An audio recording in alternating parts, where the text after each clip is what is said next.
నమస్కారం. పులివెందుల శాసనసభ్యుడు వైఎస్ఆర్సీపీ అధ్యక్షుడైన జగన్మోహన్ రెడ్డి గారి మానసిక పరిస్థితి, ఆయన వ్యవహరిస్తున్న తీరు ప్రజలను అయోమయానికి గురి చేయడం జరుగుతోంది. తన బాబాయ్ వివేకానందరెడ్డి గారి గొడ్డలి పోటును గుండెపోటుగా ఏ విధంగా ఆ రోజు మార్చి ప్రచారం చేసి ఈ సమాజాన్ని నమ్మించి 2019 ఎన్నికల్లో విజయం సాధించారో అదే విధమైన ఒరవడిని, అదే విధమైన పద్ధతిని నేటికి కూడా ఆయన అవలంబించడం జరుగుతోంది. ఆయన మానసిక పరిస్థితి ఏ విధంగా ఉందంటే, రాయలసీమ లిఫ్ట్ ఇరిగేషన్ను ఆయన ప్రభుత్వ హయాంలో ఆపేసి ఈ ప్రభుత్వం ఆపేసిందంటాడు. కంపెనీలు వస్తూ ఉంటే నేనే ఆ కంపెనీలు తెస్తాను, క్రెడిట్ స్టోర్ అని మాట్లాడతాడు. కియా ఫ్యాక్టరీని నేనే తెచ్చాను, నేనే నిర్మించానంటాడు. గూగుల్ నేనే తెచ్చా అంటాడు. ఆర్సెల్ మిట్టల్ ఫ్యాక్టరీని నేనే తెచ్చా అంటాడు. కడప స్టీల్ ఫ్యాక్టరీని నేనే తెచ్చా అంటాడు. ఈ దేశానికి స్వాతంత్రం గాంధీదే లేదు, నెహ్రూకు సంబంధం లేదు, పటేలుకు సంబంధం లేదు. మా తాత రాజారెడ్డి గారి వీర పోరాటాల వల్లనే భారతదేశానికి 1947లో స్వాతంత్రం వచ్చింది. ఆంగ్లేయులను ఈ దేశం నుంచి తరివేయడంలో మా పాత్ర అనన్య సామాన్యం అని చెప్పి ఆయన చెప్పడం జరుగుతుంది. అదే కోవలోనే గత 2 రోజులుగా ఆయన పార్టీ నాయకులు, ఆయన పత్రిక ఉపాధ్యాయ అర్హత పరీక్షకు సంబంధించి కూడా ఈ రాష్ట్ర ప్రభుత్వానికి ఏమాత్రం కూడా సంబంధం లేకుండా చంద్రబాబు నాయుడు గారిది ఈ బాధ్యత అని చెప్పి మాట్లాడడం జరుగుతోంది.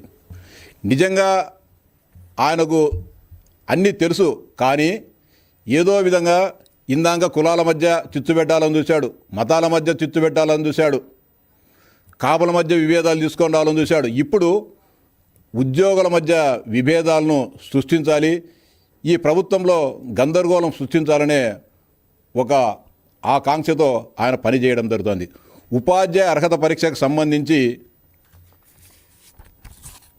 మహారాష్ట్ర ప్రభుత్వానికి, అదేవిధంగా అంజుమన్ ఇషాతి తాలీం ట్రస్టుకి మధ్య వివాదం రేగడం జరిగింది గత అనేక సంవత్సరాలుగా.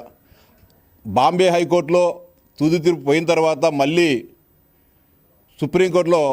భారత సుప్రీంకోర్టులో ఆ కేసుకు సంబంధించి రివ్యూ పిటిషన్లు దాఖలైన తర్వాత సుప్రీంకోర్టు ఒక తీర్పు ఇవ్వడం జరిగింది. సెప్టెంబర్ 1, 2025 జస్టిస్ దీపాంకర్ దత్తా మరియు మన్మోహన్లతో కూడిన ధర్మాసనం 2011 కంటే ముందు ఉపాధ్యాయులుగా ఎంపికైన వారంతా కూడా ఉపాధ్యాయ అర్హత పరీక్షను రాసి పాస్ కావాల్సిందే, అలాంటి వారు మాత్రమే ఉపాధ్యాయ వృత్తిలో కొనసాగడానికి అర్హులు, లేకపోతే వారందరిని కూడా తొలగించాలని చెప్పేసి సుప్రీంకోర్టు ఒక ఆర్టికల్ 142 కింద ఒక అసాధారణమైన అధికారాలను ఉపయోగించి తీర్పు ఇవ్వడం జరిగింది.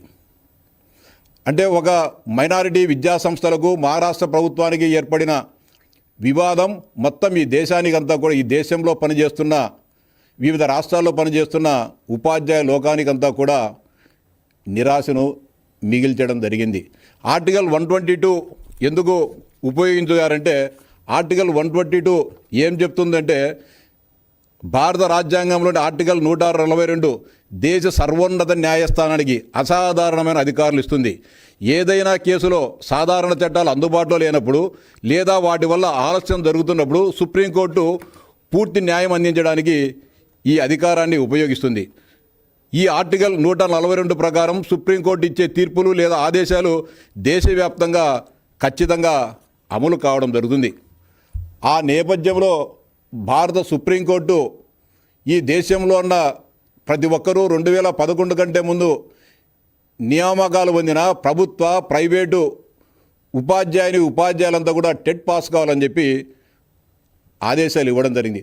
దానిపైన కేంద్ర ప్రభుత్వం, అనేక రాష్ట్రాలు, ఆంధ్రప్రదేశ్ ప్రభుత్వం కూడా గత ఏడాది సుప్రీంకోర్టులో ఇది కరెక్ట్ కాదు, ఈ తీర్పును సవరించండి అని చెప్పి రివ్యూ పిటిషన్లు కూడా సుప్రీంకోర్టులో దాఖలు చేసింది. తమిళనాడు కానీ, రాజస్థాన్ కానీ, లేకపోతే కనుక ఢిల్లీ ప్రభుత్వం కానీ, పంజాబ్ కానీ, ఆంధ్రప్రదేశ్ కానీ, కర్ణాటక కూడా అందరూ కూడా భారత సర్వోన్నత న్యాయస్థానాన్ని ఆశ్రయించి ఈ తీర్పును సవరించమని కోరినప్పటికీ కూడా వారు ఏమాత్రం కూడా భారత సర్వోన్నత న్యాయస్థానం లెక్క చేయకుండా మళ్ళీ 29/5/2020 నాడున 26వ తారీఖున టెట్ నిర్వహించాల్సి అని చెప్పి స్పష్టంగా చెప్పడం జరిగింది. ఆ మేరకు గతంలో 2025 సంవత్సరంలో ఏదైతే సుప్రీంకోర్టు ఆదేశాలు వచ్చిన వెంటనే గౌరవ లోకేష్ బాబు గారు స్పష్టంగా చెప్పడం జరిగింది. దీన్ని రద్దు చేసేదానికి కేంద్ర ప్రభుత్వంతోనూ భారత సర్వోన్నత న్యాయస్థానంలో రివ్యూ పిటిషన్లు వేస్తాం, ఖచ్చితంగా ఉపాధ్యాయ లోకానికి ఏ విధంగా ఇబ్బంది తలెత్తుకోకుండా అన్ని ఏర్పాట్లు చేస్తామని చెప్పి ఆ రోజు గత ఏడాది క్రితమే చెప్పడం జరిగింది.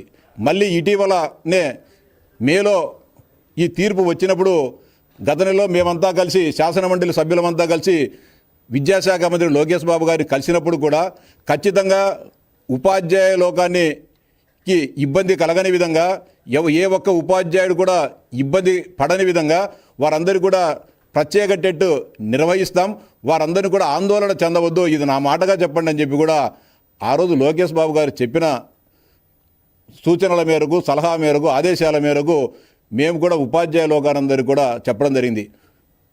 సర్వీసులోని ఉపాధ్యాయులందరికీ కూడా ప్రత్యేక టెట్ ఈ రాష్ట్ర ప్రభుత్వం నిర్వహిస్తుంది, ఎవరు కూడా ఆందోళన చెందవద్దని చెప్పి వారందరికీ కూడా మేము హామీ ఇవ్వడం జరిగింది.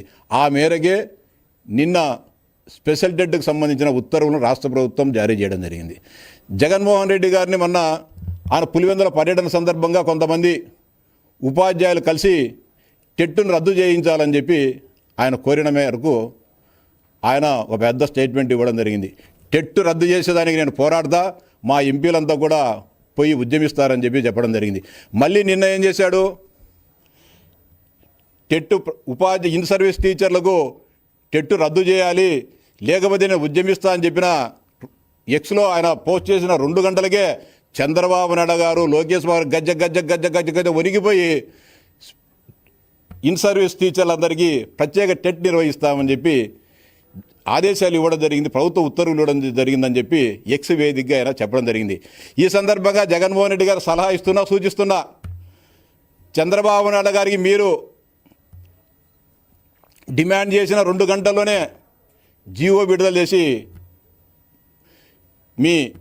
మీ బెదిరింపులకు భయపడడం జరిగింది. అదే విధమైన బెదిరింపులను భారత ప్రధానమంత్రి నరేంద్ర మోడీ గారికి కూడా ఇవ్వండి. 40 గంటలు మీకు సమయం ఇస్తున్నా, మీరు భారత పార్లమెంటులో ఈ టెట్ రద్దు చేయాలని చెప్పి రాజ్యాంగ సవరణ చేసినా సరే టెట్ను రద్దు చేయండి, లేకపోతే మీ ప్రభుత్వాన్ని కూలదోస్తా అని చెప్పి ఢిల్లీ ప్రభుత్వానికి మీరు భారత ప్రధానమంత్రి మోడీ గారికి హెచ్చరిక జారీ చేయాలని చెప్పి ఈ సందర్భంగా నేను జగన్మోహన్ రెడ్డి గారికి సవినయంగా విజ్ఞప్తి చేస్తున్నా. మరోసారి చెప్తున్నా, భారత ప్రధానమంత్రి నరేంద్ర మోడీ గారికి టెట్టు లేకోకుండా ఈ భారతదేశంలో చేయాలని, రాజ్యాంగ సవరణ చేయాలని సర్వోన్నత న్యాయస్థానం ఏదైతే తీర్పు ఇచ్చిందో ఆర్టికల్ 122 ప్రకారం అసాధారణమైన అధికారాలను ఉపయోగించి మీరు చేయకపోతే మీ ప్రభుత్వాన్ని కూలదోస్తా అని చెప్పి నువ్వు డిమాండ్ చేయాలని చెప్పి జగన్మోహన్ రెడ్డి గారికి ఈ రాష్ట్రంలో ఉన్న ఉపాధ్యాయులందరి తరఫున ఈ భారతదేశంలో ఉన్న ఉపాధ్యాయుల పక్షాన మిమ్మల్ని సవినయంగా కోరుతా ఉన్నా. జగన్మోహన్ రెడ్డి గారు, మీరు దీన్ని అమలు చేయాలా అని చెప్పి మీకు విజ్ఞప్తి చేస్తా ఉన్నా. అంతేకాకుండా టెట్కి సంబంధించి ప్రత్యేక ఎగ్జామ్ పెడతామని చెప్పి స్పష్టంగా చెప్పడం జరిగింది. ఆ మేరకు అన్నీ కూడా చేయడం జరుగుతోంది. ఇది రాష్ట్ర ప్రభుత్వానికి సంబంధం లేని విషయం. భారత సర్వోన్నత న్యాయస్థానం ఇచ్చిన తీర్పును అనుసరించి ఆర్టికల్ 122 ప్రకారం అసాధారణ అధికారులను ఉపయోగించి జడ్జిమెంట్ ఇచ్చిన దానికి చంద్రబాబు నాయుడు గారికి, లోకేష్ బాబు గారికి ఏం సంబంధమని ప్రశ్నిస్తూ ఉన్నా. మేము చేయాల్సిన ప్రయత్నాలు అన్నీ చేశాం. మీ మాదిరి ఉపాధ్యాయులను బ్రాందీ సాబులు కాడనో, లేకపోతే మా సమస్యలు పరిష్కరించమంటే పోలీస్ కేసులు, వేధింపులు, అవమానాలు మేము చేయలేదు. ఈ ప్రభుత్వానికి ఉపాధ్యాయులన్నా, ఉద్యోగులన్నా కూడా ఒక స్నేహపూర్వక అభిమానం ఉంది, ప్రేమ ఉంది.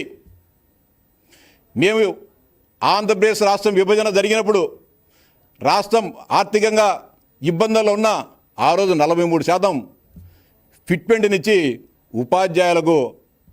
ఉద్యోగులకు, ఉపాధ్యాయులకు అండగా నిలవడం జరిగింది. మీరేం చేశారు? 27% ఐఆర్ ఉన్న దాన్ని 2023లో దాన్ని 4% తగ్గించి 23% చేసిన చరిత్ర మీది. మీరా ఉద్యోగ ఉపాధ్యాయ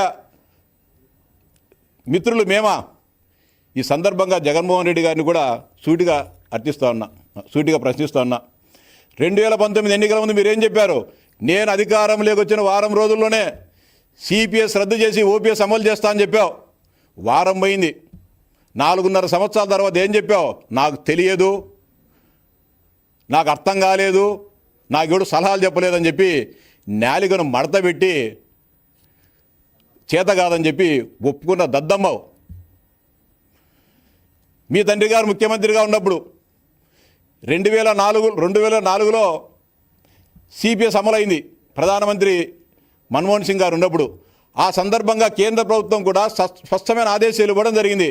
2004 కంటే ముందు ఉద్యోగ నియామకాలు పొందిన వారికి ఓల్డ్ పెన్షన్ స్కీమ్ అమలు చేయండి అని చెప్పి అన్ని రాష్ట్ర ప్రభుత్వాలు సూచిస్తే ఏం చేశారు మీరు? మీ తండ్రి గారు 5 సంవత్సరాలు ఉన్నారు. 2019-24 మధ్య కాలంలో మీరు ముఖ్యమంత్రిగా ఉన్నారు. ఏ రోజైనా ఉపాధ్యాయ ఉద్యోగ సంఘాలతో మాట్లాడినావా? ఎందుకు అమలు చేయలేకపోయినావు? ఆ రోజు ఎందుకు కానీ ట్విట్టర్లోనో ఎక్స్లోనో ఎందుకు కానీ పెట్టలేకపోయినావు? ఏ రోజైనా చర్చించినావు? కనీసం దానిపైన మీకు కనీస అవగాహన ఉందా? జగన్మోహన్ రెడ్డి గారు అని మాట్లాడుతున్నా.